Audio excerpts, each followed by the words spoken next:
Okay, what is going on, everybody?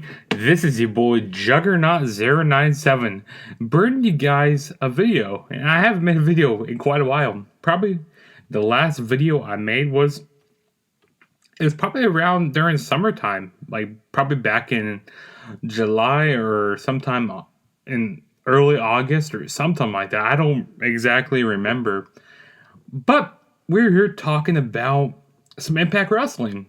And that's probably the last video. One of the last videos I made was talking about Impact Wrestling, reviewing Impact, I think it was Slammiversary. That's the last Impact show I reviewed, and we're here for another Impact pay-per-view. But before we get started with these predictions for Bound for Glory 2020, which is going to be live on pay-per-view in a few hours here, which I'm actually really looking forward to this show. But go follow me on all my social media platforms. Go follow me on Twitter at TheTrueJSB. Go follow me on Instagram at TheTrueJSB. And if this is your first time ever checking out one of my videos, please smash that subscribe button. That really helped me out a whole lot. But I'm not gonna try to waste any of your guys' time. You know, I'm trying to get these predictions out really quick. So with any further ado, let's go ahead and get started with this prediction show. So tonight we got Bound for Glory 2020. This is the WrestleMania of Impact Wrestling, and I thought this build-up has been really good. You know, for only having how many pay-per-views they have a year, 3 pay-per-views a year or something like that. It has been really good. But so first, they're going to have a 1-hour kickoff before the show, and they're going to have a Hall of Fame kind of induction ceremony, and Ken Shamrock is going into the Hall of Fame this year, which is really cool. Like, he was the first ever NWA like world champion in Impact, because they had like a deal back in like 2004, and people are going, Ken Shamrock, he hasn't done much with Impact, but he actually was there for like about 3 to 4 years when the company first started, and he really kind of changed the way wrestling was. Even back in the Attitude Era, and also The Rock is going to be inducting him, doing like The Rock is going to be there in person, which, you know, kind of sucks, because that'd be cool to see him in an Impact Wrestling ring. But it's going to be really cool to see The Rock actually appear on an Impact pay-per-view, because he's, like I said, he's only done stuff with WWE.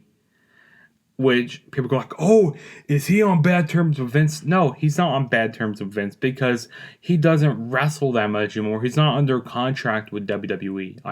He has a Legends contract, but he's, this is probably like really only a one-time thing. Which I think that's cool, because like Ken Shamrock and, The Rock, Ken Shamrock looks up to The Rock, because, they were both during the Attitude Era together. So I think this is really cool that The Rock is going to be introducing them. And it gets more eyes on Impact. Like, oh, yeah, The Rock, I'm a big fan of WWE. Let's tune in to see what happens here. Maybe I'll buy the show. So I think that's pretty cool. And really, Ken Shamrock has changed the world of wrestling. Because he's that wrestler who really changed that, like, MMA and, like, that wrestling to MMA transformation. And if that really never happened, we probably never would have saw Brock Lesnar, go over to MMA. We never probably would have seen Kurt Angle come into professional wrestling. So he's the person who really kickstarted that, MMA like type of wrestling background. So that's pretty cool. But I like that he's getting introduced to the Hall of Fame, and there's really nothing else to be said about that. And also, there's going to be a match on the pre-show or on the 1-hour kickoff. It's going to be the Rascals versus the Deaners. I don't really... I'm going to say the Rascals win, because, I don't know, I feel like they're more over. I wouldn't be surprised if the Deaners do win, but I'm going to stay safe and say the Rascals win, because I'm just a bigger fan of them. And I feel like... Actually, yeah, I'm going to say the Rascals win here. Nothing else to be said about that. Okay, but now on the actual show. So the first match that we're going to be talking about is the Bound for Glory Call Your Shot Gauntlet. So it's a 20-man gauntlet match. It's intergender also. So we already know. So the 20th pick in the 20th spot that's going to be coming out is going to be Hernandez, and the first person that's going to be coming out is Rhino. Because this past week on Impact, they did a 5-way match. It was, let me think, it was Rhino, Heath, and Alicia Edwards. I'm trying to think who else was in that match. Alicia Edwards, Hernandez, and there was a couple other people in the match. Their names are slipping my mind right now. I just can't think of them. Now. Yeah, I really can't think of it. Was it Jordynne Grace? No, she's in that six-way match. I don't know, but nonetheless, Hernandez got the win, and also they made a stipulation. Well, because Heath Slater, he's still trying to get an Impact. He's still trying to get a contract in Impact. So if Heath Slater wins, he gets his contract, and I think he still gets to choose whichever title he wants to go for. But if he loses, he doesn't get a contract. And if but if Rhino wins, he still gets his contract. But if Rhino loses, but if both guys lose, then Rhino loses his contract. So you kind of have a feeling that Heath is going to win here. So that's who I'm going to go with to win the match. Heath Slater is going to win the match and get his Impact contract. I mean, that'd be cool to see a woman win, but I just don't think, there's this. It looks like Heath Slater is going to win the match here. So yeah, I got Heath winning. But who knows if there's going to be some returns, because I heard that Mack Cardona might be showing up because he isn't signed with. He didn't sign with AEW, which is crazy. That'd be cool to see Matt Cardona show up, and actually, maybe he could team up with Brian Myers, former tag team partners in WWE, Kurt Hawkins and Zack Ryder. That'd be pretty cool. I've been hearing rumors about James Storm. He might be coming back. So that'd be cool to see some returns and maybe some debuts or some sort. So that'd be really cool. But enough talking about this match. Next match we have is, I guess we'll talk about the Eddie Edwards and Ken Shamrock match. I think this is going to be a really interesting match here. This rivalry is kind of random, in my opinion. I know Ken Shamrock. I'm not Ken Shamrock. Eddie Edwards and Sami Callihan, they go back, to even last year. So that's. At least there's some sort of story to this. But like a few weeks ago, at the end of Impact, Eddie Edwards was leaving the arena. He's going backstage, and then everything just goes dark, and he just gets attacked by somebody. And then the next week later, we figure out it was Ken Shamrock, because Sami Callihan is trying to get him to be that big badass, trying to get him to do some dirty things, and be that big badass MMA fighter. And Ken Shamrock was like, "No, I don't want to do that." And he goes like, "Oh no, Then he's like, "Oh, this actually feels good again. I actually like this." And so he's just kind of been being more of a heel and stuff, which I thought that Sami Callihan was kind of turning face a little bit more, but I think he's kind of a tweener and stuff, Sami Callihan. But I actually kind of like the stuff that they're doing here. I think this is going to be a really fun match, but I don't really see Ken Shamrock losing, and I don't think this would hurt Eddie Edwards if Eddie Edwards loses. Because, he just came off of that Impact World Championship reign, which, it wasn't too bad, but he just came off of that. So I don't really think this, makes Eddie Edwards turn into like a jobber or anything, because he's still going to be in the high rankings up there in Impact.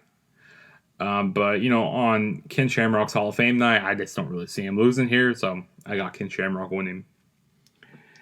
And then the next match we will talk about is the 6-way scramble.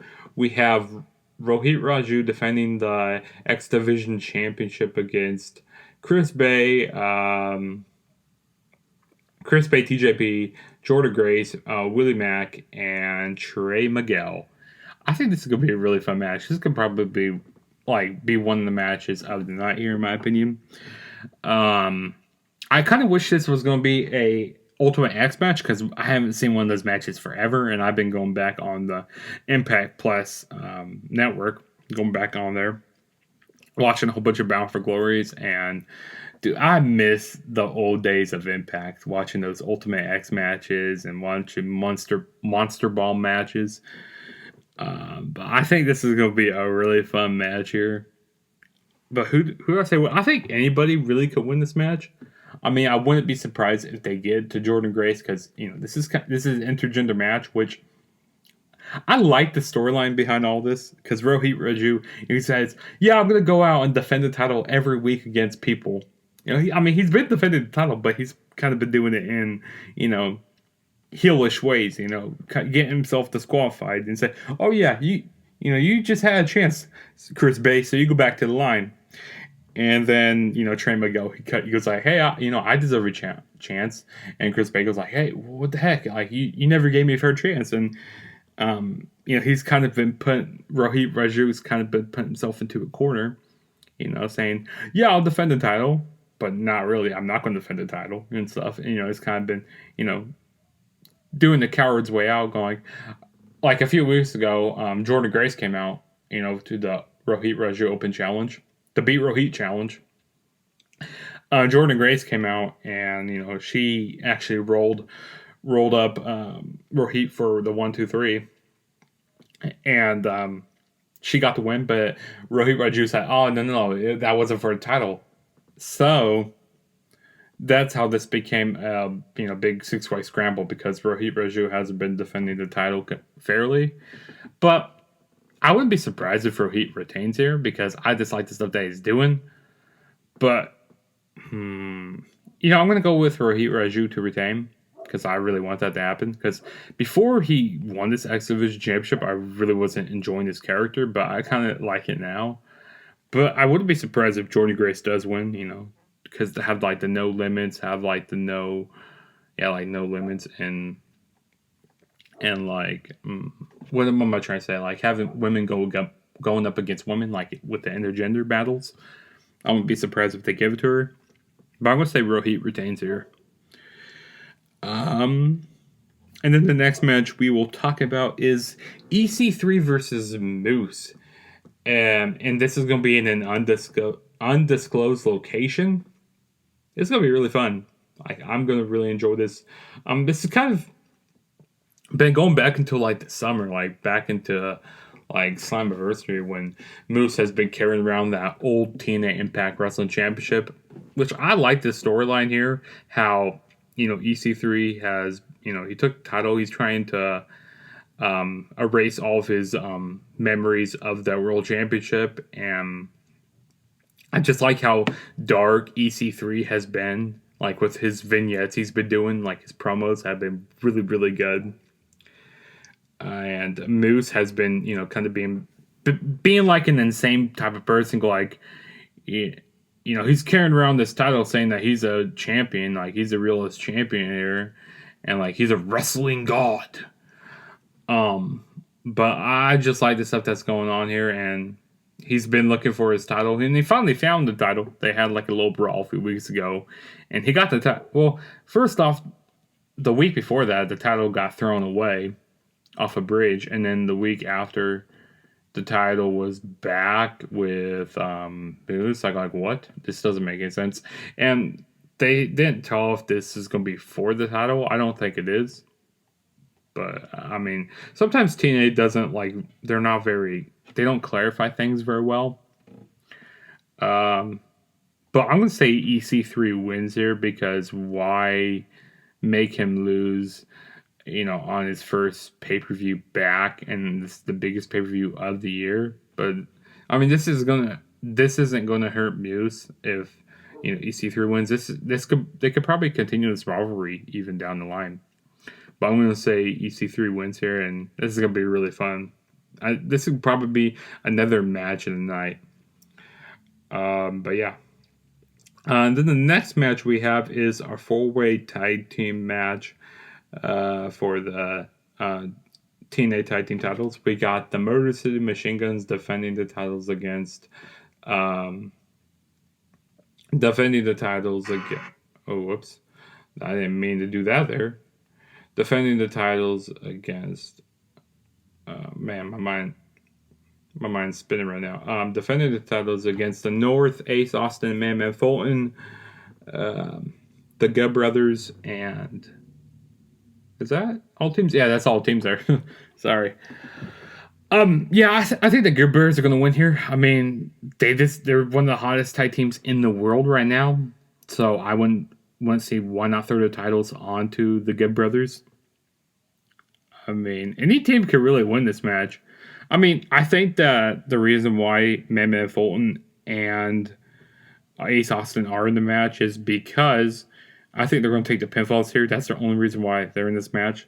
And that's weird. They're the only tag team that really doesn't have a name, like a tag team name, which is, I don't know why. They've been a tag team for a while here. Madman Fulton's been helping Ace Austin. But this could be really fun. I mean, TNA has really good divisions. They have a really good tag team division, probably the second behind AEW. They have a really good main event scene. Their women's division is really good. The knockouts is really good. I think they're kind of little lacking in the mid card right now. Like the X division a little bit. I mean, it's not bad, but they're kind of lacking a little bit with that. But Impact's been doing pretty good stuff. I mean, even though they're on a smaller channel and people always love to give them hate because, TNA haters. But I mean, there's times I go like, yeah, TNA, like, why did they make the decisions they make? But, that's every company for you. Every company's going to make bad decisions. But I'm going to say the Good Brothers win here. And they could do some great matches, like, again, they could face the North. They could face the Rascals. They can, do a rematch with the Motor City Machine Guns. They just have a lot of teams they could work with. And I hope they can start getting more teams. Maybe even Matt Cardona comes in and he tags up with Brian Myers. That'd be pretty cool. But yeah, I'm going to say that. I'm going to say, whoops. I did not mean to do that. I'm going to say that the Good Brothers win. And then the next match we have is the Knockouts Championship on the line. Deonna Purrazzo is going to be defending the title against Kylie Ray. Oh, this is going to be another fun match. I want Kylie Ray to win here, but see, there's always two ways that I got predictions. See, I always have a person who I think should win and who I want to win. I want Kylie Ray to win, but the person who should win is going to be Deonna Purrazzo because I don't think she's had a title for that long. I mean, she's had it since July, but she hasn't defended the title as much. And, they had that whole Wrestle House, which has been really entertaining.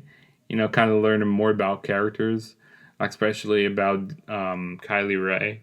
How she's this whole smiley character, but ever since Victory Road, that special that they did on Impact Plus, kind of brought out a new side of Kylie Ray, after her friend Susie got injured by the hands of Deonna Purrazzo. Like, she's just been kind of changing to this whole new character, kind of been having this more aggressive side of her. And also the whole stuff with Susie, how she can change into Sue Young at the snap of a moment. I mean, who knows what if Sue Young comes out and gets involved in this match, kind of costs Kylie Ray and they start a rivalry? That'd be pretty interesting to see. And, if Kimberly is helping Deonna Purrazzo here. But this is going to be really... But I don't really see Sue Young coming out because why do that right now? But I do see that in the future happening. And I actually do see Kylie Ray eventually win the title, but I just don't see it here. This is going to be a really fun match. It's going to bring out a whole new side of Kylie Ray here.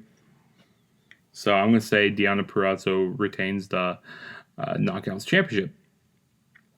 And then the main event we have is the TNA Impact World Championship is on the Impact World Championship is on the line. We got Eric Young defending the title against Rich Swann. And they're like, Rich Swann, like what? Like why is he in the main event picture? He's not a main eventer. Nah, this is gonna be a fun match. Like this rivalry has kind of been building up ever since Rich Swann had eliminated from that was it the Fatal 4? Yeah, that Fatal 4-Way match at Slammiversary for the world title when Eric Young came back. And he's just kind of been, being that world-class... Eric Young has been being that world-class maniac, doing what he wants to do and beating up people. And see, here's another thing I want to talk about is they need to have a crowd for this match. Like, at least have the wrestlers be around ringside or do something, have some piped-in noise, or at least have a tiny bit of capacity for... If they don't have it for any other match, have it for this match. Because this match is very personal here, in my opinion. Because how he's been, trying to beat up people, like, take out, injure people a lot. Like, Eddie Edwards, Alicia Edwards, Scott D'Amore, the GM or whatever type of role he's in right now. And Eric Young has been going on this rampage of being a world-class maniac, which I like how they've been using him over here in Impact. Because I tell you what, in WWE, even though they didn't really know what to do with him over there in WWE. But it's crazy how, like, in different companies, like, how well they can be used. And he's he's greatly used over here in Impact.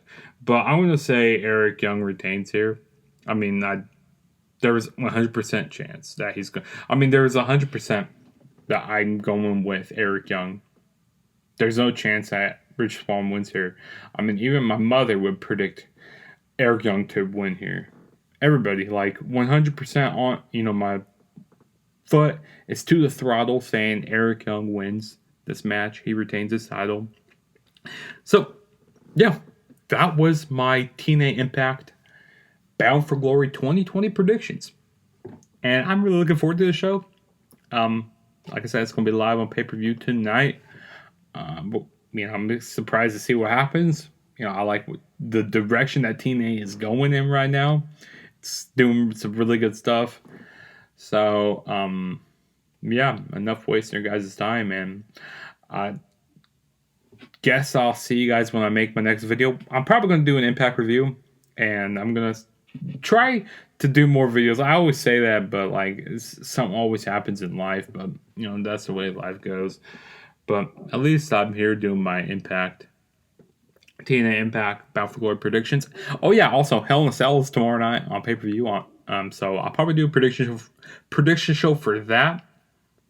I'll do a prediction show for that. And I guess I'll see you guys in my next video. So Juggernaut saying peace out. Catch you guys later.